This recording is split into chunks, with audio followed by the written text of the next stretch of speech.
حضرت صوبان فرماتے ہیں ایک دفعہ آقا چند قبروں پر سے گزرے، رو دیے۔ صوبان نے پوچھا تو آپ نے فرمایا میں نے اللہ سے دعا کی کہ ان کے عذاب میں تخفیف ہو جائے، اور صوبان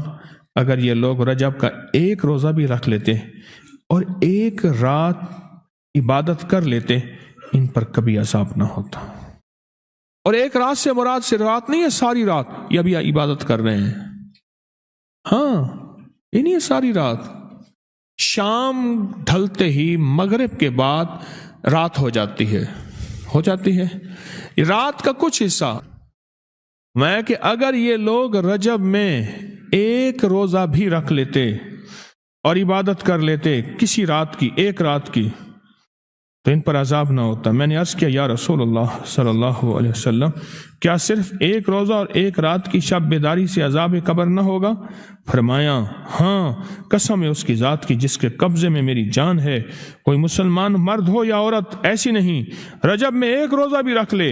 اور ایک رات کی شب بیداری کرے مگر اللہ اس کے لیے 1 سال کی عبادت لکھے گا جس میں اس نے روزہ رکھ کر شب بیداری، 1 سال وہ جس میں ساری رات جاگا اور سارا دن روزہ رکھا، اتنا ثواب ملے گا۔ اور آپ نے فرمایا کہ اللہ کی طرف سے ایک منادی ندا کرتا ہے، اے رجب میں روزہ رکھنے والو، اللہ کی پناہ میں جنت میں داخل ہو جاؤ۔ اور ہاں فرمایا کہ قیامت ہوگی تو پکار مچے گی، رجب کے ماننے والے کہاں ہیں؟ اس وقت حجاب کے اندر سے ایک نور نکلے گا جس کے پیچھے سے جبرائیل، میکائیل، اسرافیل ہوں گے، یہاں تک کہ رجب کے ماننے والے اس نور سے گزر کر پہنچ جائیں گے جو ان کے لیے تیار کیا ہوگا اور اللہ کو سجدہ کریں گے۔ اللہ پاک فرمائیں گے تم اپنا سر سجدے سے اٹھاؤ، یہ سب دنیا میں ادا ہو چکے ہیں، اب منازل عزت کی طرف چلو، اب منازل عزت کی طرف چلو،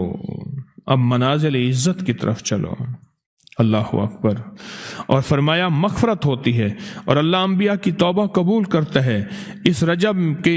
ایک روزے اور ایک تھوڑی سی عبادت سے اللہ اولیاء کو دشمنوں سے چھڑاتا ہے، اور 3 چیزیں اللہ کے ذمہ ہیں، معافی، باقی عمر کی عصمت، اور تیسری یہ کہ بڑی پیشی، یعنی روز قیامت پیاس نہیں لگے گی،